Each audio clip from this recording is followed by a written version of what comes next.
A very pleasant good morning, everyone.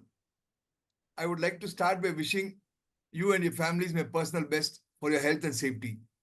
Thank you for being with us today. From our oldest participants who have been diligently supporting us since the beginning, as well as every new face to our AABN's 192nd weekly webinar, we extend a very warm welcome. On behalf of the core committee team, I sincerely thank and acknowledge every one of you who extended help to us for making these events a grand success. Trust us, all of this would have been just a dream if not for your immense support. Today, I would like to point your attention to our fresh faces.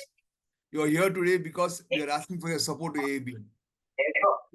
We grow and scale successfully only with your dedication towards individual and group goals. You are an integral part of our success story, and we need you as much as you need us. Past 4+ years, we have been able to put together online programs to keep our AABN community not just engaged, but also meet a range of inspiring people, Webinar, sir. share your ideas and thoughts. Today, we have one such personality, Ms. Anupriya Chowdhary, founder, Manafoli Wonder Skills LLP, and she will share her perspectives on Winnie stories. In this fiercely competitive world, it is always heartwarming to experience the touch of being human. Leaders across the enterprise need to make storytelling a more integral part of the skill set. Nearly 3/4 of organizations say it is important to effectively communicate performance. Yes, yet few organizations know how to effectively share and report their performance to senior executives. In fact, the issue is not limited to any particular segment. It's a two-way dilemma. How do you create narratives that will resonate with stakeholders and customers and build your influence? Join our expert Anupriya Chowdhary in this interactive storytelling webinar to find out how leaders across the enterprise can better convey your message internally and externally. You will discover the key principles of storytelling and find out why you need to tell two different types of stories, enhancing your business value stories with a human value story. You will walk away from this session with answers to your vital questions and a defined plan of action for your strategic goals, uniquely designed with a combination of actionable, objective insights, expert guidance, and consultation. The experience is unforgettable and transformative and will help you and your organization achieve a stronger performance against your mission critical priorities. I have the pleasant duty of introducing and welcoming our guest speaker today, Ms. Anupriya Chowdhary, to this interactive business networking session. Anupriya is on a mission to create a sensitive world that leverages the lost power of storytelling to build confident and empathetic communities and organizations. With a decade of prior experience as a human resource professional and thereafter 8 years as a career coach, Anupriya has helped over 12,000 students and professionals, training them on leveraging personal and strategic storytelling for confidence and growth. A TEDx speaker herself, Anupriya has mentored 200 plus professionals and entrepreneurs to draft and deliver the TEDx and TEDx-like keynotes. She works with individuals to help them identify and design the narrative for personal branding and strategic leadership influence. Her passion for storytelling runs deep. As an ardent reader as well as an author, she has been a top parenting blogger in India through 2016 till 2018. She has authored 6 books, both fiction and non-fiction. An avid reader and as someone who performs in pressure situations, she is here to regale us with all her astute experiences. She is also an impactful motivator of her team. Those who know her say her enthusiasm is infectious, and we are lucky to experience it up close today. Once again, a very warm welcome to you, Anupriya.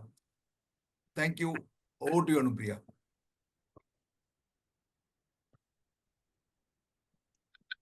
Okay, thank you. Thank you so much, Gopi, for such a heartwarming introduction. I'd given you some and I was surprised you added so much, and it was a fresh introduction. It was a surprise for me.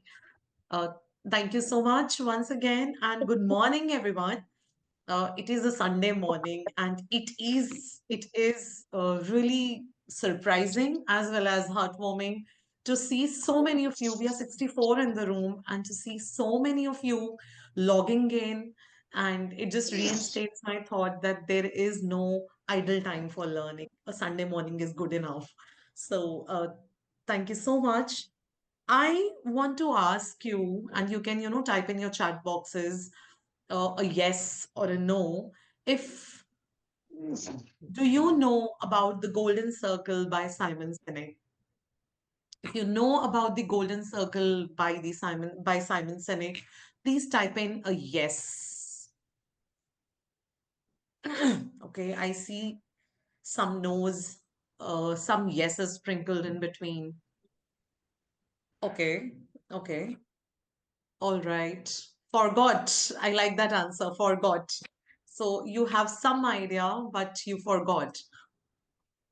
All right. So, this session is actually not about the Golden Circle, but in a nutshell, I was hoping that a lot of you would know about it. It would have made my job easier. But in a nutshell, Simon Sinek's TED Talk, The Golden Circle, is one of the most viewed TED Talks across the globe. The talk was delivered in early 90s, and still it remains to be one of the top 5 TED Talks viewed across the globe on YouTube. And what this particular management consultant and researcher has to say is that people take decisions using their heart.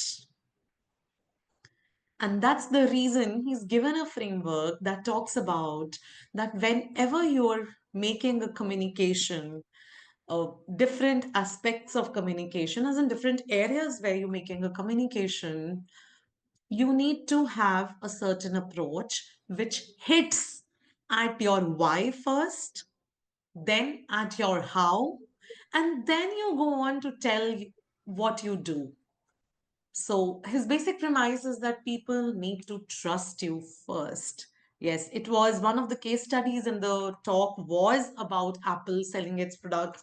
I would really, really, really urge all of you that once my session is over, please go ahead and search for the Golden Circle TED Talk by Simon Sinek and have a look at it. And you will understand the Apple connection in that TED Talk and why I'm saying what I'm saying. And given that I watch this particular TED Talk almost at least twice every week, this has become my gospel and I abide by it. And therefore, this session is also going to talk about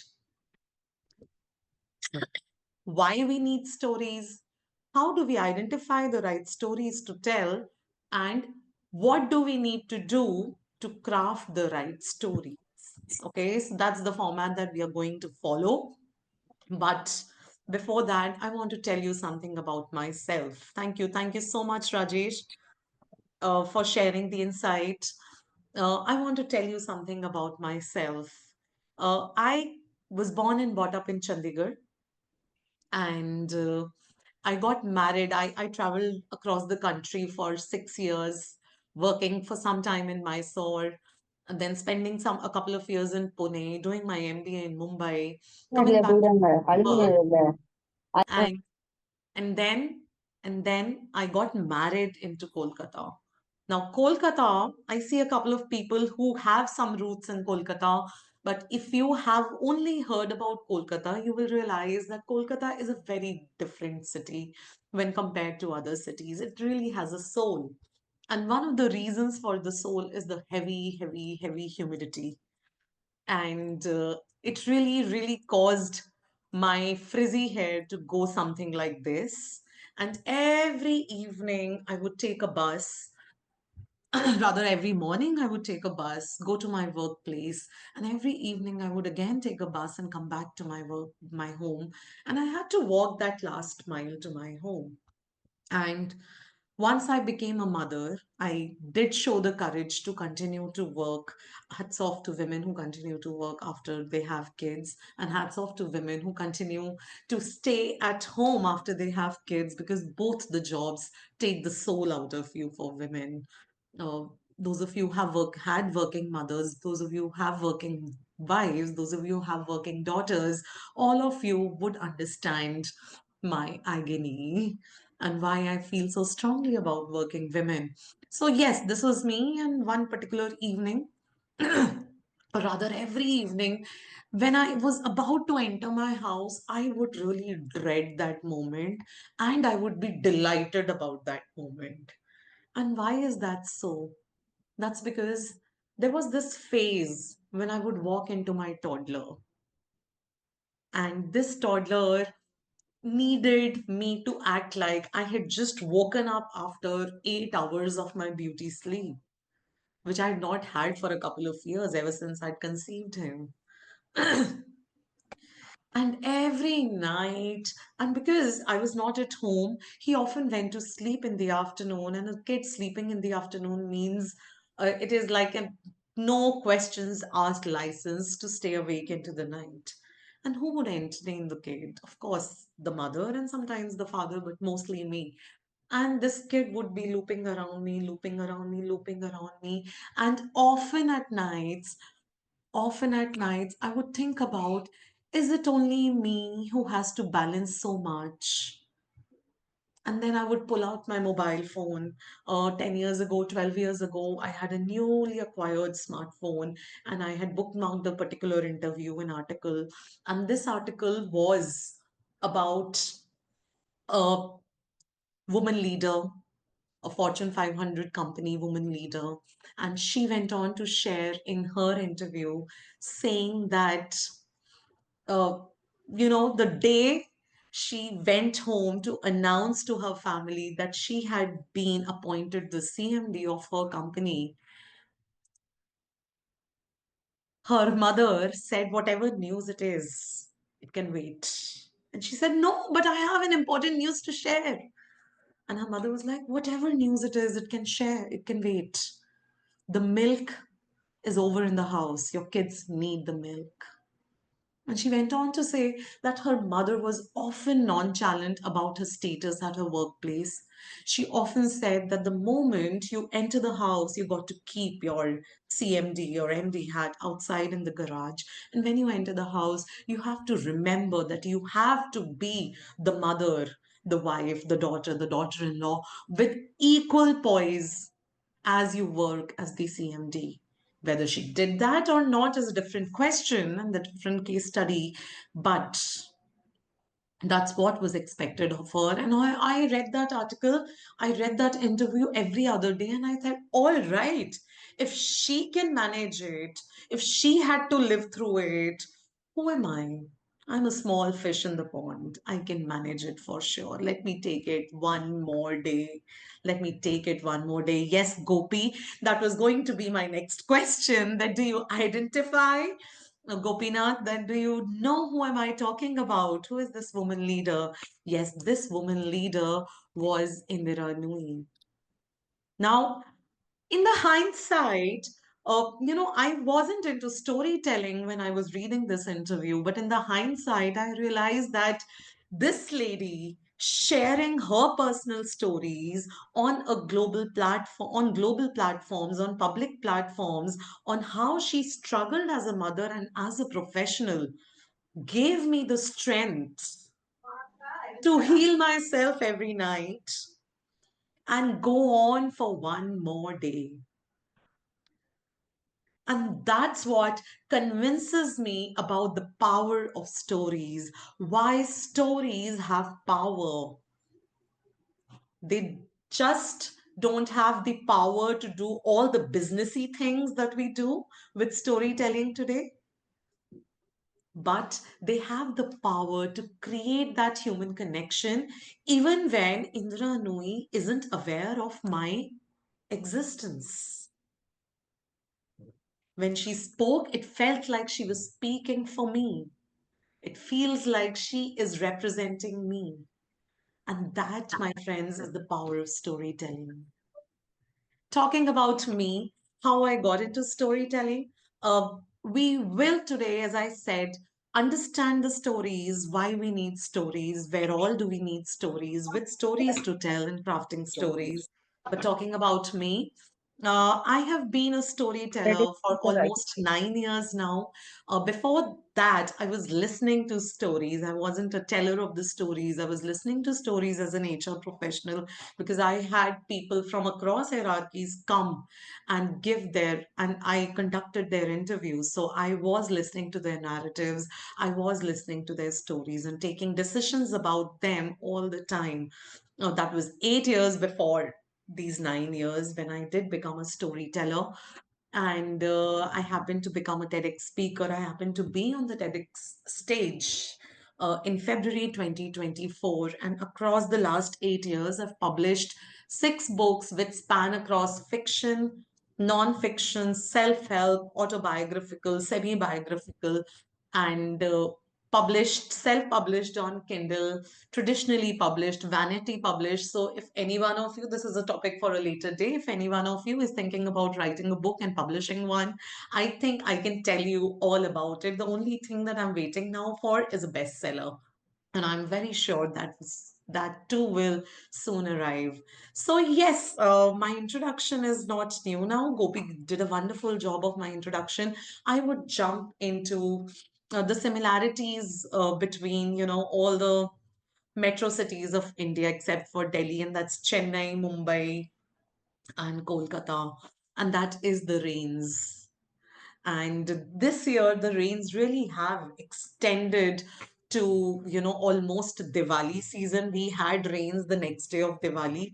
And Calcutta, when it rains, sometimes it rains for a week and go. There are days when you don't see the sun for 4 days, 5 days. And the worst hit are the kids. They're not able to go out and play for as many days. And at one such instance, when this happened, and after 4 days the sun came out, my kids went out to play. And when they went out to play, they found, what did they find on the roads, in Indian roads? What did they find? What do you find after the rains? Please put in your answers in the chat box if you have any observations. What do you find on the roads? Potholes? And on the lanes, puddles. Yes, yes, that's the word I was looking for. So my kids went out, and the first thing they did was jump into the puddles. They'll go out and they're like, the entire, and it happened to be a Sunday, and they're jumping here in one puddle and jumping there in another puddle. And they were having the time of their life, just jumping in the puddles. Kids are so innocent, they're so simple. They were having the time of their life jumping in the puddles, and I observed them, and I was happy for them, and I was rejoicing in their joy. But then my neighbor didn't think as much, and he didn't think like I did. He called out to me, "What are you doing? Your kids are jumping in the puddle. They're getting dirty. It's dirty water. What are you doing? They'll get sick." And he shouted out to my kids. For some reason, he felt that he had the right to do that. And he shouted out at my kids, "Oh, kids, don't play in the puddle. It's dirty water. You'll get sick. Come back home." And my son growled at him and grumbled, and he came back in home. "Mama, you didn't scold us." For some reason, he also thought that the uncle was right. He said, "You didn't scold us, Mama. We were jumping in dirty water, and you didn't scold us." And I went on to tell him that when I was a kid, I did the same thing. Your nana, your grandfather, my father he doesn't lose any opportunity to tell his friends and family that how once I left from the school gate, and there was some 200 meters of distance between the building gate and the school gate. And from the building gate, I came walking, and I didn't walk straight. I saw a puddle here, and I saw a puddle there, and I did a, and that's how that 2-minute walk turned into a 10-minute walk. So when your grandfather didn't stop me from jumping into puddles, the water is more or less the same. Why will I do that? My question to all of you is, how many of you heard the word chapak in your ears when I did this? You can raise your hands. You can show me a thumbs up. You can type in a yes. Show me your reactions. Tell me, yes, you heard the water doing chapak when I did this. How many of you went back to your own childhood and thought about that moment when you were encouraged or you were stopped from jumping into a puddle? How many of you thought, oh my God, why as a parent did I stop my kids from jumping in the puddles and playing in the puddles? You had all these thoughts already without me asking these questions. Yes, Arvind, you were thinking about your daughter jumping. All of you went back into your own world and tried to mirror my story into your own lives. Yes? Well, that is the magic of stories, my friends. When a story told in the right way, when the right story is told in the right way, it makes sure, it makes sure that your message is sticky. And that's precisely where brands play their game. So, yes, brand storytelling is something that we all have been harping over for last decade. And this is what brand storytelling does. It just gives us some common ground to hold on to and empathizes with us and makes us empathize with the brand campaign and hold on to that brand. And that brand becomes sticky forever. Next time, when you see a child jumping in the puddle, you will stop for a moment before saying, "Oh, please don't jump in the puddle. You will become dirty. The water is dirty. You will become sick." You're like, "Okay, come back, wash your hands, change your clothes, have a bath." But you had fun, right? That's what brands do with your storytelling. But is that all that brands do? As in, is that all that storytelling can achieve? Well, I want to tell you something more. I don't even remember when I was walking from my building, school building gate to the school gate and doing this chapat thing. It is my father who's told this story so many times to his friends, to our friends, to our relatives and family that I can almost visualize myself. Oh, I must have done this. Oh, I did this. And this is the reality of my life. And thus, should not tell my kids, I should not stop my kids from jumping in the puddle. The stories that we listen, the stories that we tell ourselves have the power to change our reality. And that's where most of these NLP practitioners, the hypnosis practitioners, that's what they play at. They try and change the stories that you tell yourself that help you identify that small ray of hope of a story from your own life and help you change the narrative, help you change the story that you tell yourself and improve your life, the quality of your life. Yeah? I would now like to introduce you to Joel and Leo. How many of you have heard about the company called Buffer? Has anyone heard? I see one thumbs up by Harish. Is there anyone else? No. Okay, so if you are a social media enthusiast or if you have a team working for social media, it is very likely that some of them would be using a tool called Buffer. And this tool helps you schedule your content across platforms so that you can be slightly more stress free and not be harping on, oh my God, I haven't posted. I haven't posted. My company is not being represented on social media. I have no visibility and stuff like that. Basically, it's a scheduling tool. And these two people, when they completed the first year of their establishment, their startup, they took their team to San Francisco, or was it Las Vegas? It was Las Vegas, sorry. So they took their team to Las Vegas and for an offsite. And in one of the dinners, when they were sitting across the table, Joel and Leo stood up and they started sharing stories of their childhood, of their college days, how both of them met, and how did they think about starting Buffer. What is it that they're trying to achieve? Mama, And it is only logical for a leader then that because they shared stories of their past and childhood and younger days, they invited their 8 member team, each one of them to stand up and share about their childhood, what makes them click at Buffer, what has made them stay at Buffer even after 1 year. And this practice became so popular year after year, that they then made clusters of tables because everyone could not fit into one table. They made clusters of table and they encouraged everybody to talk about their childhood, their younger days, what are their values, what is it that they feel at the organization, what makes them click at the organization.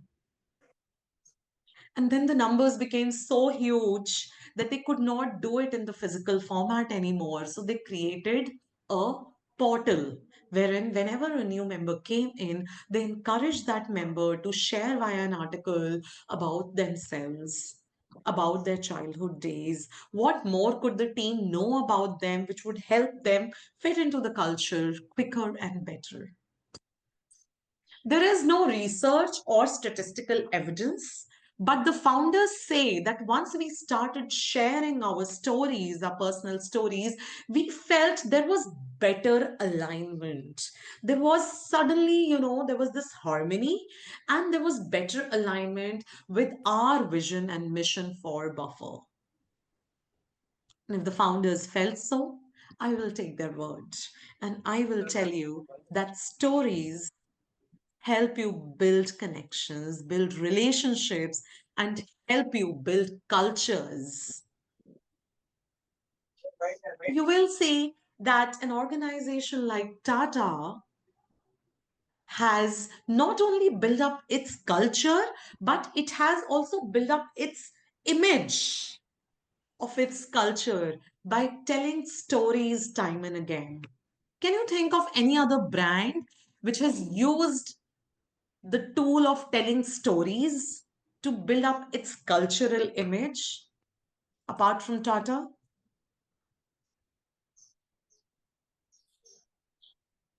Okay. All right. I'll wait for you, and maybe at the end of the session, you can share something with me around this. And now it's time to introduce all of you to my friend Anupama Dalmia. Both of us started blogging around the same time in 2016 when I was about to take a sabbatical after the birth of my second child. And she, for the same reasons, had taken a break from her full-time job at Infosys, and she was exploring writing and she went full throttle, full on into blogging. I was also blogging, but then I wasn't her. I wasn't Anupama Dalmi. I was Anupriya. And she has her parents in Kolkata and she lives in Hyderabad. And once she was visiting Kolkata, and we decided to catch up on Facebook and we decided to meet in person and everything. And then I happened to appreciate her and I said that you're doing such an amazing job. Both of us started at the same time, but see where you have reached. It was a well meaning compliment. But then this lady happens to be a very receptive lady, and she said, Anupriya, it's not that I'm a better writer than you. It's not that I'm blogging better than you, but I own my blogging. I own my role as a blogger. Well, I have a feeling that you're holding yourselves back. You're not going all out telling the world that you are a mommy blogger. Well, she didn't know it then, but she was right. For me, blogging was like that pit stop arrangement.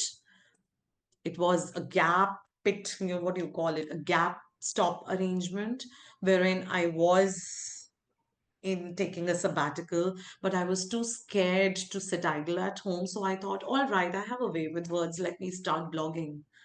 I did not have a long term plan.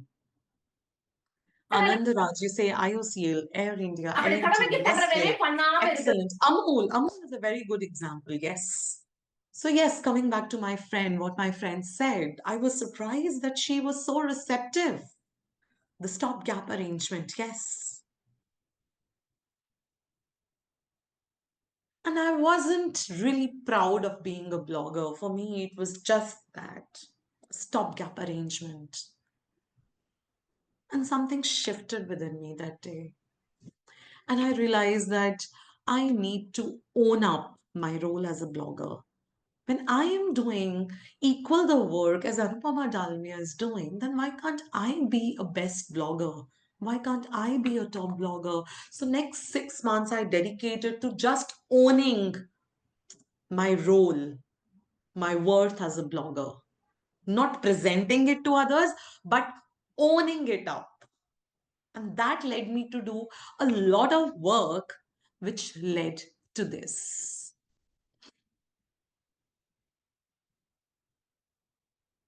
And I realized again, referring back to the stories we tell ourselves, that somewhere when we share narratives, when we shift the narrative in our own mind, we can help improve performances.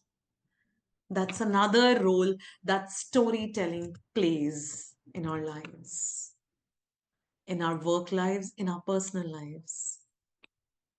So, this was all about understanding stories. I hope I have been able to. I could give you another half a dozen reasons why you need to use stories, but I hope I have been able to give you enough reasons to know that stories are immensely powerful. And let me also tell you, stories are imbibed in our biology.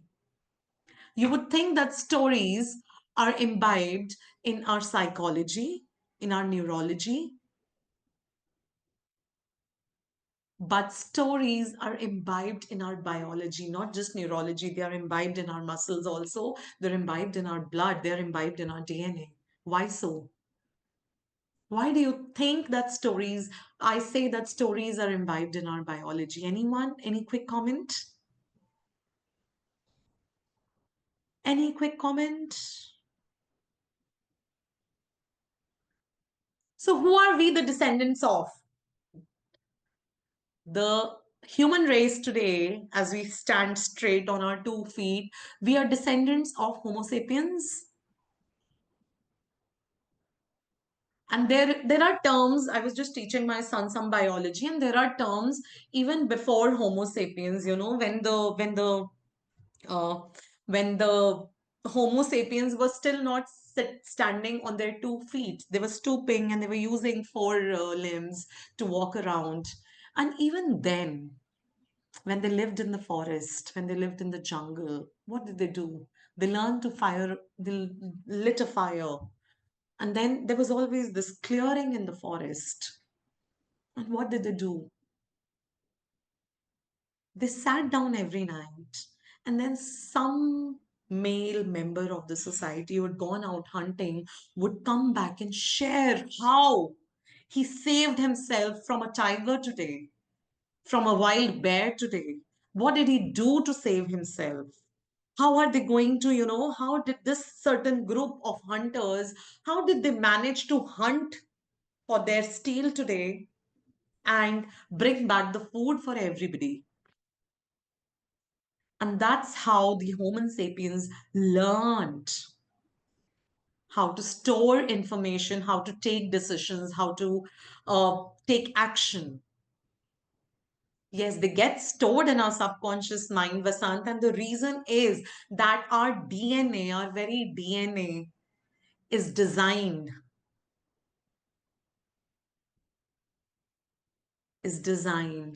to think in a story way. Okay, so yes, we have covered understanding stories. Now I want to take you towards which stories should you tell, okay, in your business or your workspace as a leader, as an entrepreneur. Which stories should you share? And there are primarily four kinds of stories. So, any idea where is this picture from? Have you watched this? Has anyone watched this video ever? Where is this picture from?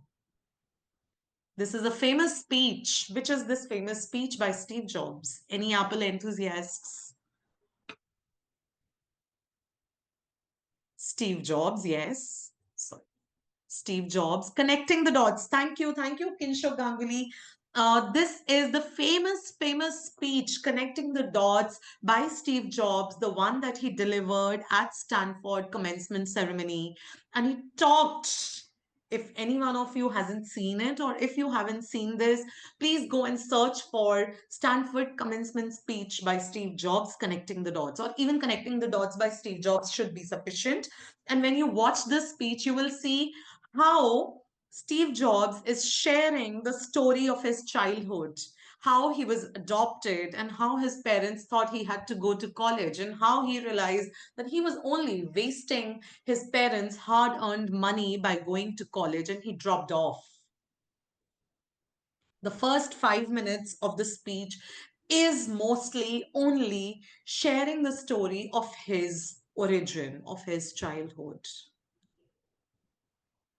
And that is the story of me. Whenever you want to build up authenticity, whenever you want the other person to trust you, you are vulnerable enough to share some patch from your childhood, your younger days, your professional life, to tell the other person that, all right, I am just like you. Nobody likes perfection. The moment you tell people you are perfect, they're like, okay, we're not like you. It's good you're perfect. You can keep your perfection with you. But the moment somebody tells you that I've made mistakes too, and that's where you earn people's trust. And that's what Steve Jobs was doing at this speech, telling that I built up the best organization, the best products in the world, yet I am a college dropout. And telling it with so much compassion and yet objectivity. So that is the story of me that you share want to build when you want to build a bridge to the other person. When you want to represent your organization, when you want to represent the vision for your organization, you share the stories of us. How many of you have seen this movie, Guru? Put in a yes in the comment box if you've watched this movie, Guru. It came a couple of decades ago. I see a yes, yes, yes, yes. So many yeses. Yes, we are all Mani Ratnam fans, and thus we watched this movie. I was quite young when I watched this movie. Again, I had to go back to this movie because when I thought about an instance, and it does represent a real life character. And I would refer to that real life character without naming the character because the movie doesn't name the character. But we all know that it represents a real life character. And when I sat down to create my material and understand what are the stories of us around 6 years ago, when I sat down, the first name that I came across, or rather, the first thing that I remembered was this dialogue. I did not create wealth just for myself. I created wealth for everybody. Should I now stop? These people want us to stop. Do you remember this scene? Does any one of you remember this scene from the movie? Does any one of you remember this scene where he says, should we stop now? So in Hindi, he asked, Kya hame ruk jana chahiye? Srihari says yes. Rajesh says yes. I'm glad. Yes, a lot of you, please go back and watch this movie if you haven't watched the second half or the last 30 minutes of it. And you will know what I'm talking about. This man standing in front of all the stakeholders, he says that because of certain license Raj practices, they wanted us not to grow. And I have made it possible today. Should we stop? And that's somewhere he's telling about his vision for his company, his mission for his organization, and what his organization, his institution stands for generating wealth for all the stakeholders. So that is a powerful example of telling the story of us. We already discussed Tata. I already mentioned Tata. Some people mentioned IOCL. Somebody mentioned Amul. That what do we as an organization stand for? Are we telling enough stories about that? That's what you need to tell. Now, I want to ask you, moving ahead, I want to ask you, does anyone know what is the full form of BNB at Airbnb?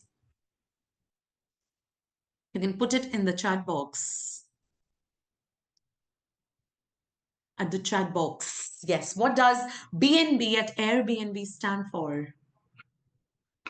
Air bed and breakfast, bed and bath, bed and breakfast. Okay.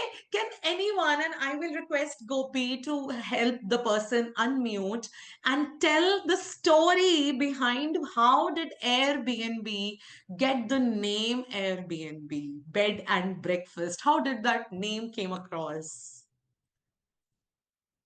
Anyone? Raise your hands. Yeah, I can share. Yes, Kingship, please. That would be a pleasure. I can also have give my throat a little rest, and we would love to listen to that. Sure. So, Brian Chesky and his friend, they were planned to attend a conference in, I think, the West Coast. And by the time they booked the tickets and they reached place and it was all full, they couldn't get any echo. And I think their friend told them that why don't you stay at our place? It's available. So just put your mattress and just go to bed. And that's when the penny dropped for them that if there is an idle space to rent out to people who are passionate and interested, the there is a business model. And I think that was the start of how they looked at Airbnb. They looked at multiple models, multiple names before they came to Airbnb, but that was the start. Is that okay? Oh, yes, absolutely, absolutely fine. So first, they named it Air Bed and Breakfast. BNB came in later when they got the funding for the organization, but they shared this very story at their funding pitch. And at that time, it had the milestone of attaining the maximum funding for their startup. And I would like to attribute some credit to the way they must have told this story. And that's the story of an idea. That is the story of an idea. How did you come at Airbnb? BNB, why bed and breakfast? That's precisely what it started with. So I am presuming that all of you had access to cable TV around 20 years ago. Some of you 15 years ago, I'm sure all of us had that access. How many of you viewed those tele-shopping advertisements and commercials, advertorial commercials, long commercials, half an hour commercials in the mid of the night, saying that, oh my God, मैं बहुत परेशान था. How many of you have seen those commercials? You can put a thumbs up, you can type in a yes in the chat box. Yes, seen, Rajesh? Ranga says yes. Gopi says yes. Yeah? Oh my God, I was troubled. I had such a bad backache. I couldn't sleep at night. And because I couldn't sleep at night, I was grumpy the entire day. And then one day, my friend told me, why don't you try water mattresses? Something as absurd as water mattress, imagine. Why don't you try water mattress? And on my friend's recommendation, I immediately bought in a water mattress and then I slept on it. Oh my God, it was so flexible. It was so comfortable. And now I sleep well and I'm happy the entire day. Remember these commercials? Yeah, some of you do. Roy says no. Roy, you missed some fun. Trust me, there was no value in those. but yet we got addicted to them. We knew we were never going to buy what they were selling, but I would still sit down and just watch them for the fun of storytelling. Yet, what they were trying to do is they were trying to show you the results that you would get by using their product, the story of results. In the modern time, we call most of these stories of results as case studies, success stories, and testimonials. Do we all vie for testimonials? Boost Kapil Virat. Waterbeds. Yes, Gopinath is seeing the waterbeds. Thank you. Somebody else has that impression, was left with that impression of the waterbeds. So, why are your case studies important? Why are your testimonials important? They're important because they tell a story. They tell the story of the results that you delivered. The only thing is, they need to be designed in a way, the storytelling way, so that they can have maximum impact. Okay, so just to run through the four kinds of stories and where and how you use them. You use the story of me to share your personal journey, to bridge the personal relationship gap and build up relationships. The story of us to talk about organizations again, to build up trust, to build up cultures, to show the journeys of the teams again, to build up cultures. The story of an idea, whenever you have an innovation or an improvement to communicate. The story of results, when you want to show the impact of your contribution. Okay? And with this, we will now move on to understand how to craft stories. How many of you would like to take a break here? Because I've already been speaking for almost 75 minutes. Would like to restrict the session here and move into Q&A, or else I could talk about how to craft stories. You have two options. What would you like to do, Gopi? What do you think your audience wants? The audience will Yeah, I would definitely love to hear how to craft stories. craft how to craft stories here. Okay.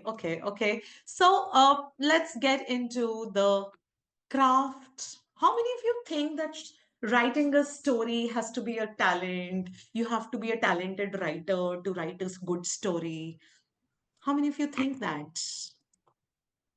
Continue. Jayesh says continue. Okay, we'll continue. But yes, we've decided to continue. So, uh, writing stories in our parlance, the reasons that we have mentioned or discussed today, that I shared with you today, all of these stories can be crafted. You can learn to craft these stories. It's only those literary fiction stories for which you need that nuanced understanding of emotions and nuanced understanding of, words and vocabulary and structures and rhetoricals, that you need to be talented probably or have a rich academic background. But these stories, you just need to understand a couple of basics, and I'll share those basics with you. Okay, so going back to my screen. Are you all able to see my screen? Yeah? Yes. Okay. I am going to spoil. How many of you are avid? Okay, my screen has to go away. I want to have a look at all of you. How many of you are avid readers or movie watchers? Either show a thumbs up or put in a yes in the chat box. Yes. Roy says yes. I'm happy. Movie watchers. Yeah, so either movie or books. And apologies in advance because I'm going to spoil your movie watching and reading experience forever now. Forever. Because you will realize that 80% of the books that you have read or will read, the 80% of the movies that you have watched or will watch, all follow the same structure. I'm sure how many of you have always seen a movie and then said, oh, this is like old wine in new bottle. How many of you felt like that ever? Have you ever felt like that? Yes. Lakshmi Narayan says yes. Ramakrishna says yes. Ananta says yes. Lot of signs, yeah. That's because they can't help it. There are only as many stories to be told. There are only seven basic types of stories. I'll not touch upon all of them. Maybe we need another 1.5 hour, another workshop for that. But there are only seven types of stories. Maybe you can go and search on the net, you'll find that. But I'll tell you how. Something, if any one of you is a Bollywood movie monger, have you anyone who's seen all three of these movies? Watched all three of these movies? Anyone? They can unmute themselves. They have my permission and say, yes, I have. No? Nobody? Only fashion, not all three. Anyone two of these movies? Any two of these movies? Looks like fashion. Fashion is the favorite amongst everybody. Yeah, so what is fashion about? Fashion is about a girl having big dreams, going into the fashion world, having a big fall, and then coming back. Is it a comeback story? Is it a comeback story? Everyone. And Tamasha. Ravindranath, yes, you're my favorite person today. You've seen Tamasha. What is Tamasha all about? Could you share with us via a comment or by unmuting yourself? What is Tamasha all about?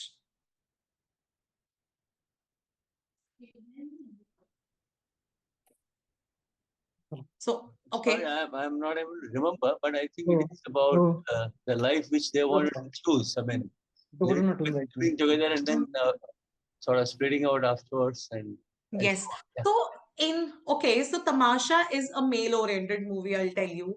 Okay, the lady here is the facilitator, but the male protagonist is primarily artistic by nature. He's a storyteller, but he's forced to get into a conventional job by his father.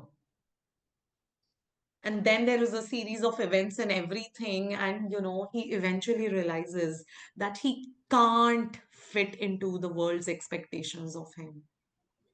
And finally, the lady interest helps him identify that and helps him take that courageous step to denounce everything that the conventional world wants of him and become who he truly is. And Dushman is a movie about a young, docile, naive girl whose sister is murdered and she wants revenge, but she's weak. And she finds her mentor for herself, and then she gets trained and goes through some harrowing experiences, and finally emerges winner by facing her fears, facing the Dushman, the enemy, the murderer of her sister. Three different stories, but do you, even when I'm narrating the themes, do you see a similarity in the theme? What could it be? If you were to find a similarity in the three movies, what would it be? Could there be a similarity? Could there be any similarity in the three movies? Rise, fall, and rise. I like that. Rise, fall, and rise. Resilience. So, could I define rise, fall, and rise and resilience in a slightly more artsy way and say all of these stories are about overcoming the inner monster?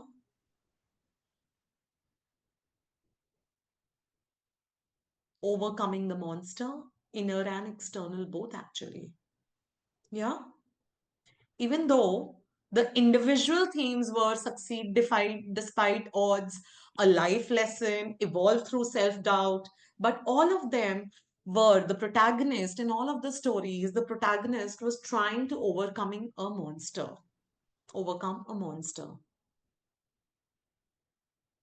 So, there are only these many end messages to deliver. You could have very specific end messages, but when you look at your end message that you want to deliver to the world for your brand, for your leadership brand, for your person brand, for your entrepreneurial brand, these are as many messages that you have to share.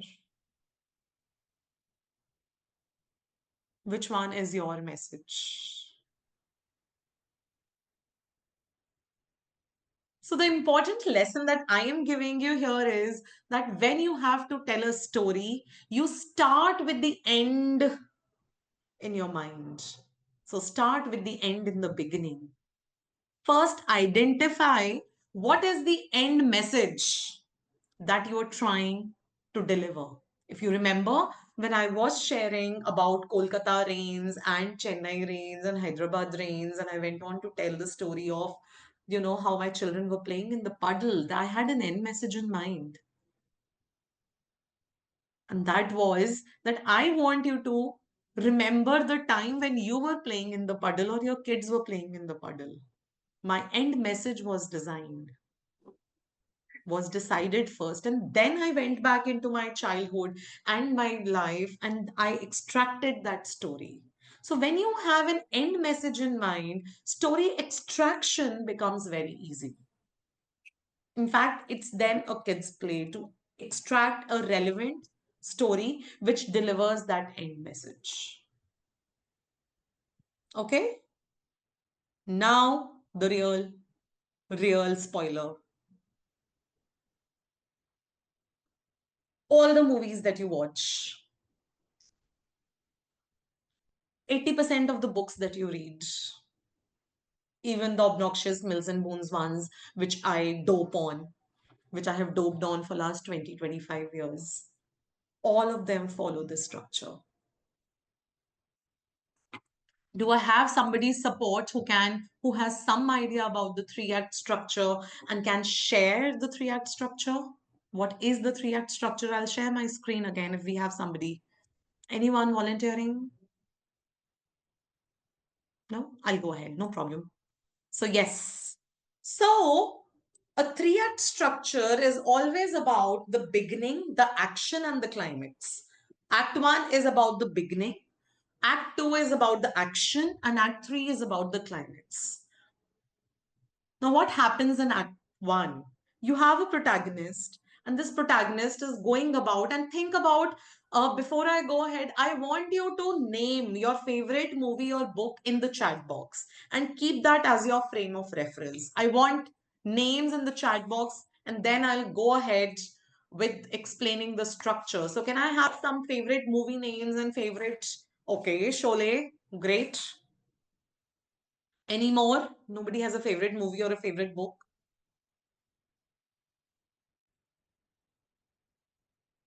Apollo 13, Baza, Mukaddar ke Sikandar, okay, Bazigar, Guru. I'm glad to see so many Bollywood names here. Okay. Three Idiots, yay, my favorite. So Gopinath, we should definitely connect. We have so much in common. I can see our thoughts match. Yes. So once you have your favorite movie or a favorite book as your frame of reference, now let's look back at the plot of the movie. The movie, or rather the story, will always start with giving you a setting. Okay, so I am hoping that most of you have watched Three Idiots, and I am now recalled of Three Idiots. So I will talk about Three Idiots as a frame of reference here. So the beginning is about a setup. They're trying to tell you this is a story about college students. And they're trying to tell you there is this one person that we all are interested in, Rancho. Okay? And the inciting incident is they're looking for Rancho and they're introducing Rancho about why is he different. In a more conventional story, which doesn't go back and forth, back and forth. I think I'll leave this example. It will confuse all of you. Let's take a linear story. So think about your favorite story. You're always in the beginning. The camera will always zoom in on the city, then a particular building, and then a particular setup wherein people come in. You will know there is this city, then this is a corporate building, and then this is a new age startup. Okay? And that's where the characters will come in. And then you will know there is a certain character like this, certain character like this, and the spotlight will then go on the daily life of the protagonist. I recently happened to watch a movie by Vijay Deverakonda called Family Star. Has anyone watched that movie? I think that movie does a perfect job of setting and introducing you to a setting and putting the spotlight on the protagonist, how his normal day looks like. Gladiator, Shawshank Redemption. I think Shawshank Redemption will also fit into this. Yeah. And then something happens. And this particular person, the protagonist, is forced to look beyond the normal in his or her life.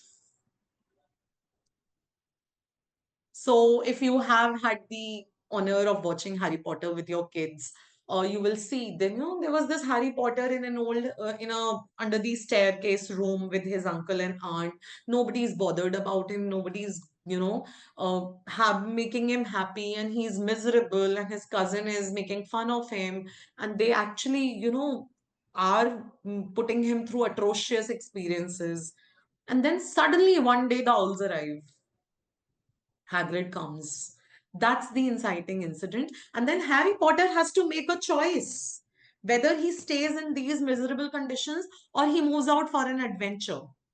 He doesn't know what's waiting for him. But he takes that call, and he's like, all right, I'm done staying here, and there is this opportunity to go out, and I'll go out. That's the inciting incident. Now, once that inciting incident happens, this person then tries and understands his new normal or her new normal.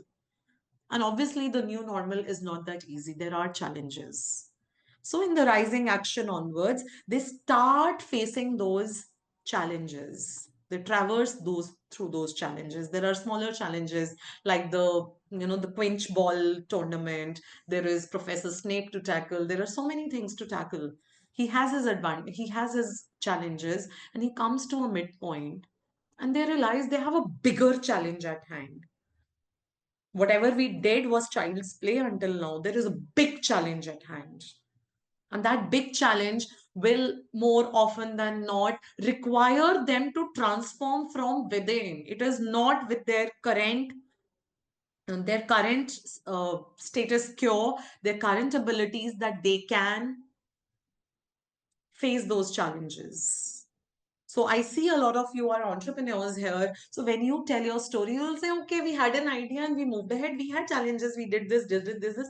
But then there comes in a point in the lifetime of a startup or a business setup wherein you have to decide whether you stick with convention or you take the risk of transforming yourself as an entrepreneur. And that's where you reach the pre-climax, the moment of truth, and you then go all out, not victory, but all out for that victory. And then you are never the same again. You have transformed forever. You have no option to go back because now you can't undo what you have achieved, what you have learned on the journey. So, most of your movies will follow this structure. If simplified and when simplified, because this can be slightly overwhelming in our business parlance or for personal brands, this is what a 3-act structure looks like. The problem, the introduction of the problem, the breakthrough, the struggle, hardship, solution, the breakthrough, and then the current scenario, the new normal. Most of the brands, most of the startups, when you see them pitching on Shark Tank, follow this structure. Some of them follow this structure. The golden circle. I come back to the golden circle. So when you're telling your story, when you watch this, I will not take time in this session, please go back and watch this TED talk, and he will tell you how Apple happened to become this one product, and the only product for which, even in India, people wait in a queue in the midnight for the product to launch, the store to open, and be amongst the first ones to grab this product. Why? Because they claim they are different. The story that they tell the world says we are different. We believe in innovation. We believe in doing different things. We believe in simplifying in doing the art of doing different things. And how do you do that? We build mobiles. We make mobiles. And then people are vying and vouching for their mobiles, and they are vouching for what they do. And they're like, if we have an Apple phone, it just becomes symbolic of not just my financial class, but my personal class also, that I believe in creativity, in innovation. I believe in class. As simple as that. And the simplest story that you can tell is this story. I often also call it the contribution and impact story, that when you face a problem, what is the contribution you made for the breakthrough, and how did it impact your client's life, your team's life, your organization's life cycle? The current new normal, how did you await? How did you achieve that? And what was the new normal? How did you handle the new normal? How did you arrive at the new normal? Sorry. Now, this is about the structure of the story. But what are the different elements that you need to have in a story? I have already talked about the setting. So, as you move ahead in the story, the setting mostly remains the same. There is a slight change in the setting. So, how it changes is that in the first scene, you often see there is a lot of, there is people at rest, but this particular person is not at rest. They're doing something. They are probably they're living their life normally, but then there's something missing in their lives. And towards the end, the setting changes. Even when the settings remains the same, it looks different because the character has changed.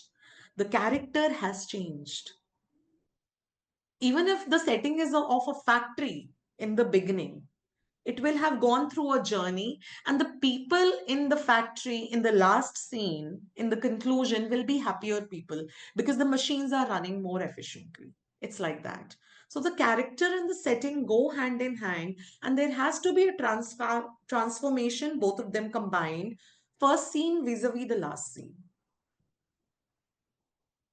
There has to be a crisis. Without a crisis, there is no story. If I tell you that, oh, I did my engineering from Chandigarh, and then I traveled across the country and lived 3 and 4 cities, and then I got married in Calcutta, and I had 2 kids, and then I decided one day to do blogging and then into storytelling, and here I am. Would that make for a story? That would make for the chronology of my life. But the story is in the experiences, the story is in the moments. Wherein I say that every evening when I came home, I was filled with dread and I was filled with delight. Delighted that I would meet my son, and dreaded because I would meet my son. And that's where I found inspiration from Indira Nooyi. The stories lie in the moments of crisis and how we deal with them.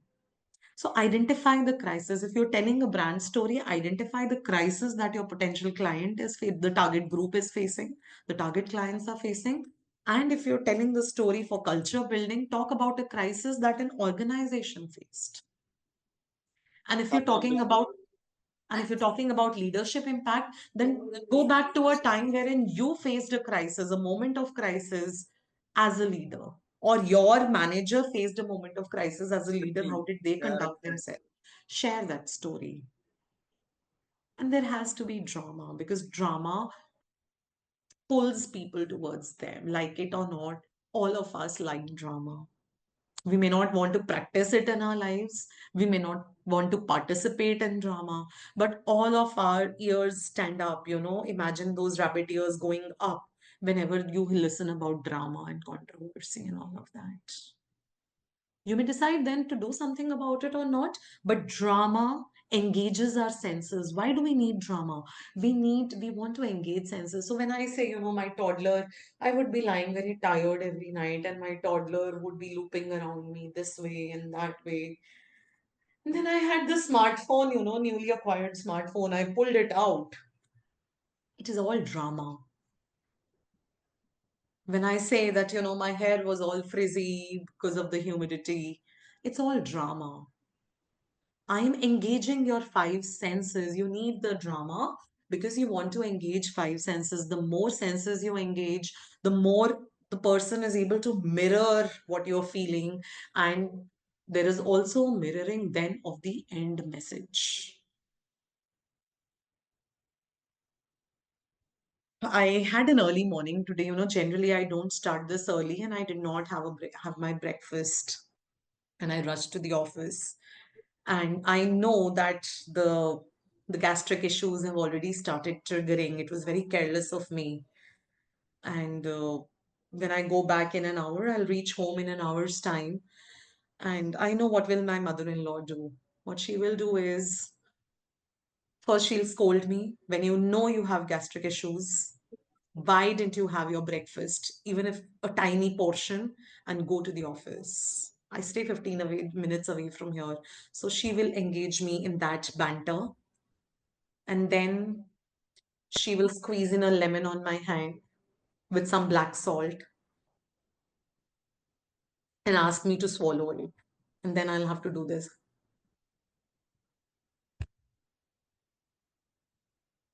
I can already feel the tanginess of the lemon in my mouth.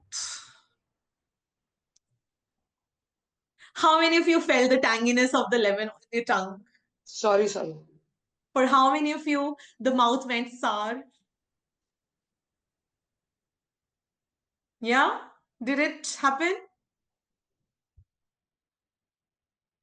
Yay, message delivered. Okay, you need the drama to engage the senses and get to the point. Okay, even if you want to get to the point, you have to have drama so that a lot of people can feel that tanginess. They can have that, what you are doing, what you're feeling, they can get it. You can actually mirror it to your audience if you use drama. So much so as we may detest the drama in our real lives, but to get to the end message, engage in drama. And then we already established that we need to have an end message. Without the end message, and what could those end messages be? We already talked about that. So yes, the end message from my end is, you have to make people feel so that they can connect with you and make sure they take back a mindset or an action plan with them. And on that note, I would like to share the QR code to my LinkedIn profile. If you have, we have some time. Do we have some time, Gopi, for Q&A? Yes, we have. Yes. And in case we don't, please feel free to reach out to me to request for a copy of my book, Your Personal Brand, which gives you a framework for building up personal stories, a story bank for yourself. And you can ask your questions over a DM on LinkedIn. Wow. Thank you very much, Anupriya. What a scintillating session. Yeah, We'll keep thank the you floor so open. much, everyone. We'll keep the floor open for question and answers. Participants, you may please unmute and ask your questions, please.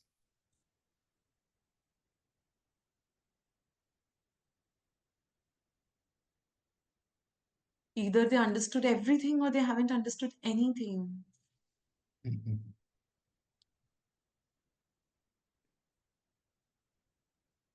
Thank you. It was a Okay. full session. This is Arvind here.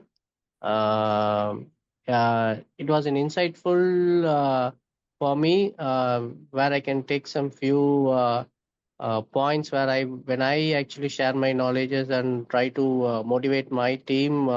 It helps me how do I deliver the end message through storytelling. Let me practice it. Yeah. Thank you. Thank you so much, Arvind. Ramnathan. May I? Yeah, please go on. Please go on, Johnny Varghese. Yeah, actually, thank you, ma'am, for the nice, insightful presentation. What I want to get from you is that suppose in the starting phases, many of the entrepreneurs may not have a story of their own to tell. In such an instance, can we look upon stories which are relevant to the message we want to share from others' life? Yes. So we call them metamorphical stories, metaphors, metaphorical stories, or anecdotal stories. You can always look for anecdotal stories, um, because I may not have all the experiences. If you see, I also used anecdotal stories. So I used the case study of Steve Jobs. I used the case study of Airbnb. So you can always use anecdotal stories to deliver your end message and make it relevant to what you are trying to say. The idea is to make it relevant and it should look like you identify with that anecdotal story. It should not just come out of anywhere, and it should not be a message in the sky or amongst the clouds. It has to have a ground, a solid ground. Ma'am, any database available regarding the impact of storytelling, motivation of the Pardon me, individual? I didn't get your question, Johnny. Please, could you repeat your question? Yeah, I mean, regarding the motivational aspect of storytelling, Mhm. is there any data available, research data available regarding the impact? There is enough research. So whatever I have spoken about why stories work comes from research and books. So books published on storytelling is enough material for you to understand why stories work and how stories can transform. So I'll give you a small simple example, okay? If I told you, do not scold your kids when they play in the puddles, would you take my preaching? You would say, oh, don't tell me how to raise my kids. But when I told you that story has been designed understanding the principles of motivational aspects of storytelling. If you do want to read a book, I'll tell you, read about Stories at Work. This is by an Indian author, so I love it. Stories at Work by Indraneel Chakraborty. It talks about the motivational aspect, especially the culture building aspect of storytelling. It focuses on that. Apart from many other things, it absolutely puts a spotlight on the culture building aspect of storytelling. Nice, thank you, ma'am. Okay, John? Yes. Yeah. Then there is another book by Lisa J. Bloom. I don't remember the name of the story today. Just give me a moment. No, I don't have it here. That's my home, but it's a book by Lisa J. Bloom. Okay, you could search for that also. We have a question by Anand who says how to craft stories of different backgrounds and geography whom we didn't know more. Okay, so the good part, Anand, is that we live in the age of internet. And when we research enough, there is another framework that I talk about, the principles of storytelling. And one of the most important principles of storytelling is building common ground. I did that throughout my session, building common ground, making them feel the similar things, digging out similar experiences. So when you research about different cultures or geographies, try and find the common ground. Whereas, most of the times when we talk about cultural diversity, we talk about, be mindful of the differences, the cultural differences. So this thing means this means that means that. Nobody talks about the commonalities in different cultures. So when you find the common ground, That becomes your starting point for shaping up the story when you're addressing people from different geographies. So I'll tell you an experience. I was in Maldives and I was talking to, the managers and team leads in a resort. Okay. And nostalgia about home, because Maldives is an island country, everyone lives on an island and works on an island. So it is a resort, island resort. And people have their families, like there were people from 20 countries. When I wanted to communicate something about communication and how thoughts shape up, I started with something about family and nostalgia. For some people, it came like a rush. For others, they were conditioned enough, experienced enough, but it still came. It still came. They said, I'm not very emotional about it, but yes, I get what you're saying.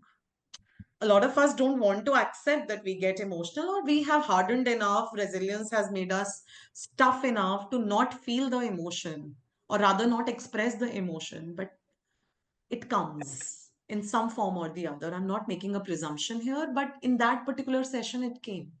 So you have to find, I was able to find common ground in a place where there were people from 20 different nationalities.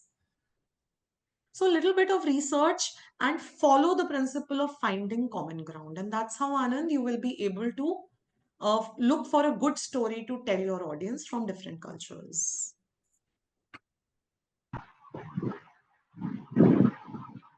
Yeah, Rajendra. Yeah, Ramnath, go on. Ramnath, go on. Stories daily sell. But if you want to resist yourself not buying into a story when it is being offered as an excuse for not accomplishing something, how do you resist not buying into a story when it is offered as an excuse for not accomplishing something? A lot of us always do that. We fall prey.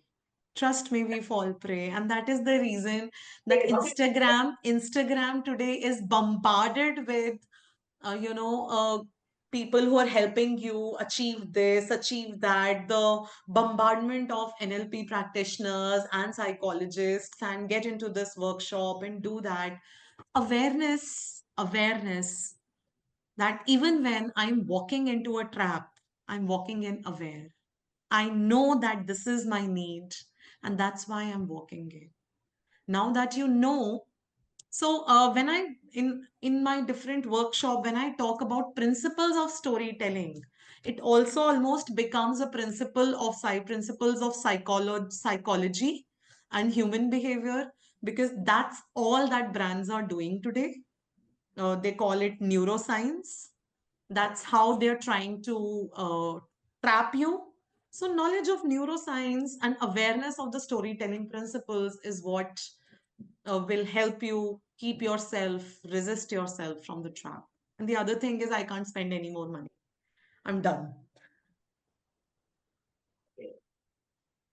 Good. Yes. I had one more person who was trying to say something. Who was it? Rajendra, you were trying to say. Yeah. Can you hear me? Yes. Yeah, please. Yeah. So, Anupriya, from your experience, what are the three big mistakes we should avoid in the storytelling process? Yes. One of the biggest mistakes is when we get into the self-pitying or self-boasting mode. We did this, we did that, we did this. The story, they often say that your customer has to be the hero of the story.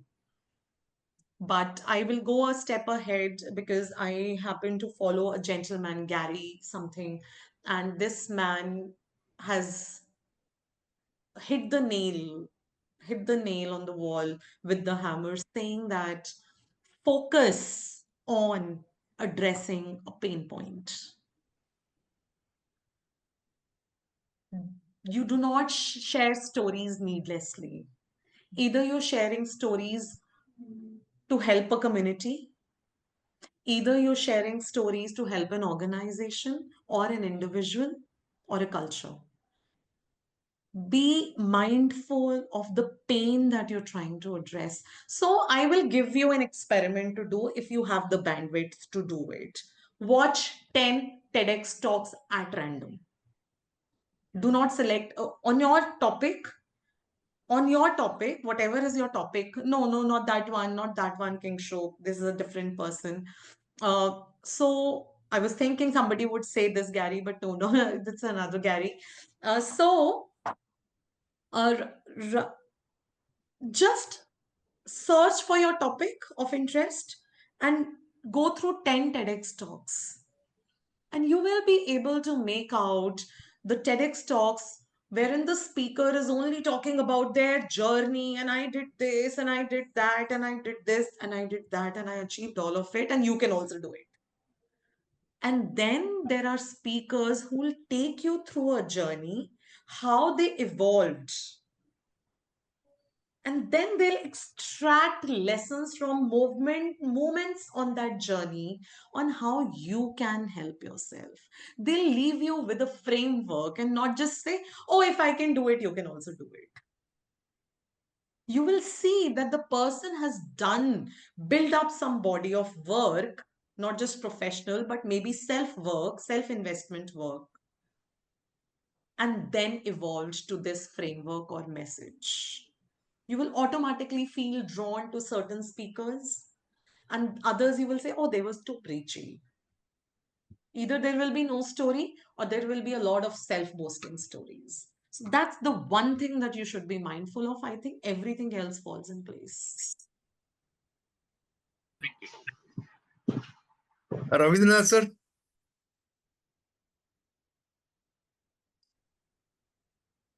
Yeah, good morning, Anupriya. I'm sorry I joined a bit late. 45 minutes I lost out. But I think your messages are pretty good. But thereafter, whatever I've been gone through, there are 2 points which I want to make. One is, of course, I had a corporate stint for many decades. So we have used this very, very effectively in our corporate culture. Same thing with any startups or anywhere.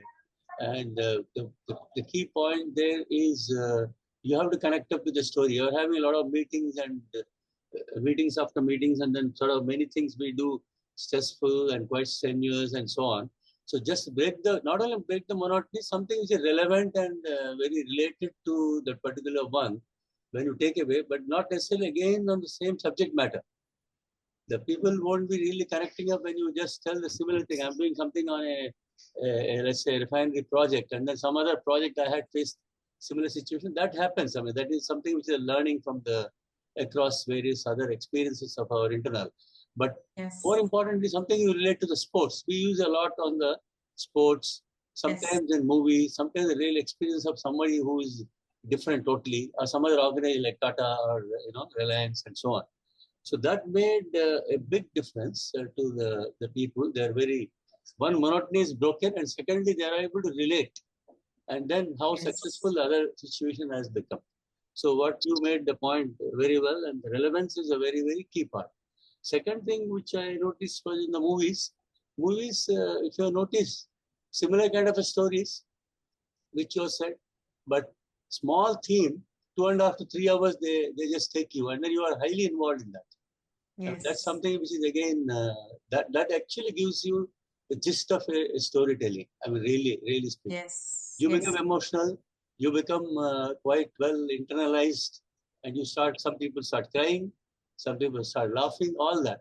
I mean, you're really like 3 Idiots one, what you said. Many people would have been related to 3 Idiots. I'm from IIT, so I know exactly the life which has come about in 3 Idiots. 2 IITs I have spent, so I know. So, and also recently, I don't know, you talked about so many movies. There's one OTT film, I think it's Netflix or somewhere. You have Gul Mohar. Have you seen that? I haven't. I have that on my list, yes. Yeah, it's happened to one of my L&T colleagues' son, Rahul Chittal, young man, hardly 35, 36-year-old. And he is directing Sharmila Tagore and, all our top-class actors in that. And the story, if you just see, just about the house, shifting the house, somebody wants to sell off and move away, things like that. But the gripping that takes place, gives many messages, like the way you said about the emotions, love, their relationships, and the home, family, which people miss out all being together, living, and then suddenly somebody, head of the family, moving away, and so on. So I think you are wonderfully covered. I mean, I would say there's nothing much to add. I only compliment you for this. And Thank you so much, sir. Storytelling is an essential part of our life. Whether you tell your grown-up son or a daughter, or they also would not like to listen to you just anything what you say. Something relatable, kind of a storytelling has to be a part of everyone's life. Actually, yes, that's an essential part. That's why it's a very good session. Thanks, Gopi, and then AABN. Thank you very much, sir. Thanks. Thank you so much, sir. Means a lot. Thank you so much. Normally, I don't miss that, but somehow it gets stuck. But still, I come back and connect up at least half of it. Thank you very much. Thank you so much, sir. All the best to you. We have a question by Naresh, storytelling for a single audience and a group. Your thoughts? So, Naresh, I'll give you another gem. You know, all these principles that I would have wanted to cover in the session, but for paucity of time, I could not. When you are identifying the end message, when you're identifying and it is actually no surprise, this is what branding people do all the time. They create a customer personality, okay, customer persona. So even when you're addressing hundreds of thousands, even thousands of people through a campaign, you're actually addressing just one person. You're actually addressing just one person. So it doesn't actually make a difference. Yes, when you're addressing a large group and telling a story, the energy level has to be that many fold, because people, the audience are deriving energy from you, and you are deriving energy from the audience. So that give and take of energy and enthusiasm, it leads to a different environment. But the story being told to a single audience will be the same.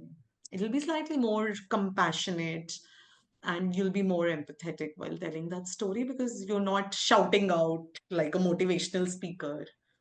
You are telling the story like a close friend. So delivery changes, but I think the story design remains the same. There is another question, says, please suggest few books on effective short stories. Sadly, Gopinath, there might be some books. I haven't come across any. One has to build up their own story bank. Because what are the different aspects? Like, I am telling stories to establish the importance of stories. So I need those stories. What is the end message? Basis the end message, you have to create your own story bank. Again, one practice that I again learned from a top TEDx speaker was that every day add one story from your personal experiences in your Excel sheet, and index is at in what context are you indexing this story. And don't write the entire story, just 15-20 words. The human memory is a wonderful organ. It will come back rushing back when you read those 20 words itself. So build up those stories. If you read some case study somewhere, come back with that story, index it. So every day add one story. So by the end of 365 days, you know what will happen. And by the end of 10 years, you know what will happen, or 5 years, you know what will happen. So yes, that's a painful journey to build up your own story bank, to have your own stories. And it's called story digging. Personal stories for person and for organization, everybody. Story digging again is a very expansive activity. But the simplest way to do it is just add one story to your repository every day. And people who have a big, uh, what do you call, the RAM memory or the ROM? No, the CD-ROM. Yes, the ROM memory. For them, it becomes easier to store a lot of stories. The problem is with the RAM, that you should be able to bring out those stories during the working memory when you are actively seeking those stories. That comes with practice. In fact, life is full of stories. So just about conscious about as you are going through and pick up Yes. conscious, as you rightly said, note down that particular point, a few things. So just hit you on some idea, then it will be used elsewhere. That's excellent. Absolutely so. This is Thiru here. Yes. Can I share a story and can you tell the feedback on whether? For the benefit of the audience, I would request you, sir, to DM me, okay? And we can connect individually one-to-one and connect, because then we will not be involving everybody, keeping them waiting on this call. So, Sure. and that feedback could also be very personalized. So we could, get in touch over LinkedIn. How does that sound? Yep, not a problem. Thank you. Thank you so much. Arun, any questions, Arun, from your side?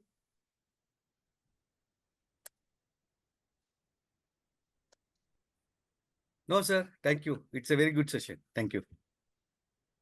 Hey, Gopi, Kumar here. Yeah, please, Can I please. share some experiences with Miss Priya? Yeah, Something please. just to share. Madam, thank you very much. I joined late, but I am extremely fond of stories myself, and I tell stories in my profession. I am in oil and gas business, and one of the one of the things, most important thing actually, with respect to the storytelling, I'm sure that you have covered it because I joined late, so I don't know what you talked before. I'm sure you already covered it, and with your experience. Just to share that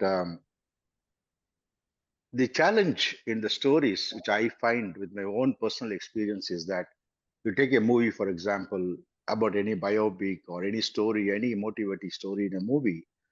We see hundreds of movies in OTT platforms and theaters and everywhere, and read a lot of stories also in books if somebody is interested.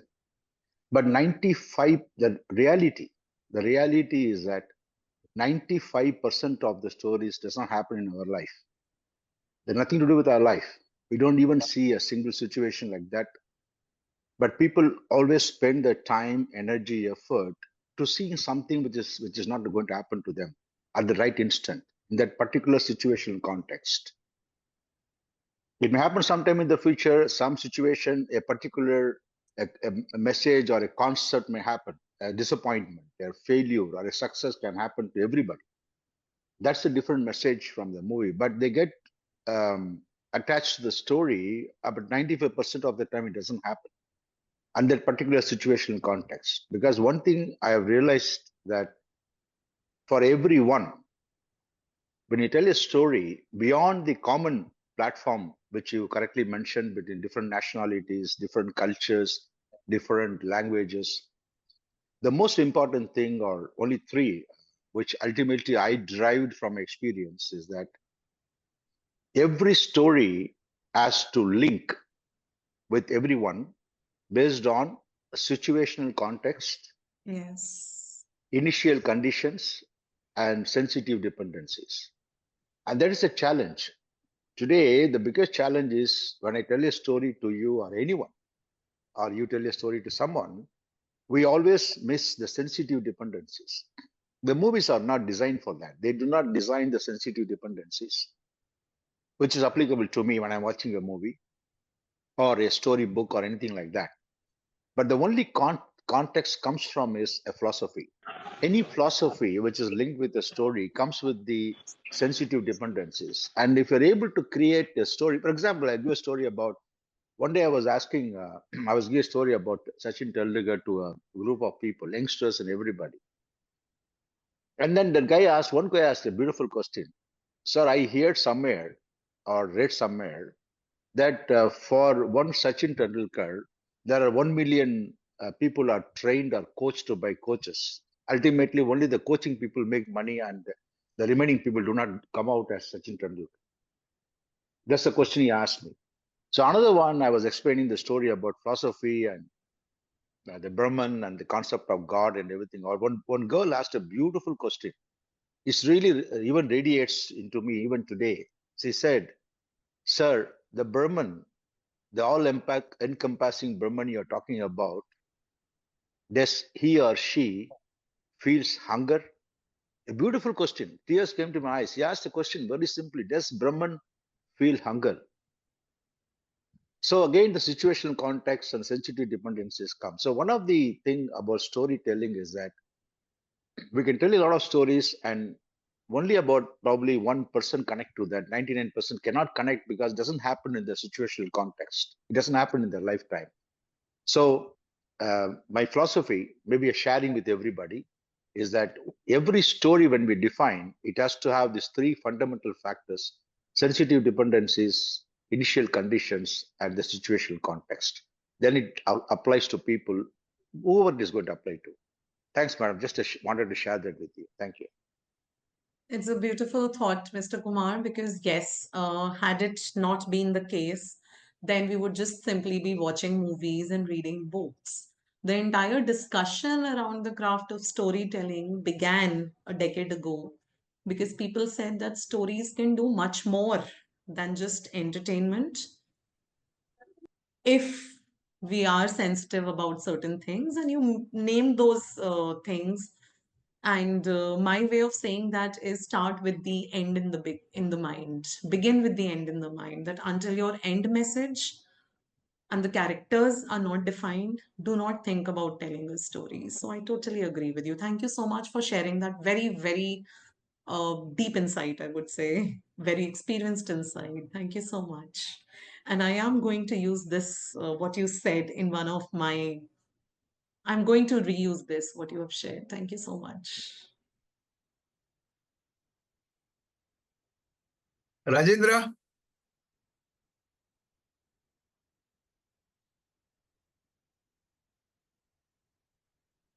Hello. Yeah, please go on, Rajendra. Yeah.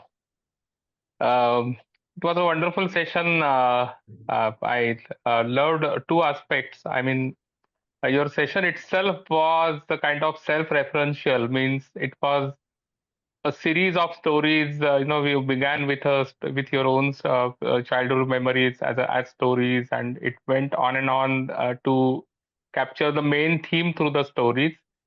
The second aspect I loved is how to tell the story. I mean, you described the plot and everything. I mean, the script behind the stories, but how to narrate that story, that also is a very critical aspect.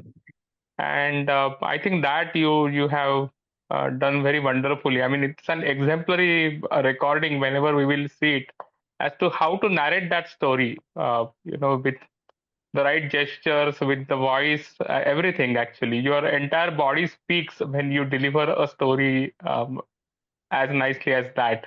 So really wonderful Means a session. lot. Means a Yeah. lot. I think I'll be floating in the air the entire day today now. Thank you so much. Thank you so Great. Yeah. Thank you. Welcome. Anyone else has a question? One last question we can take. Nikam?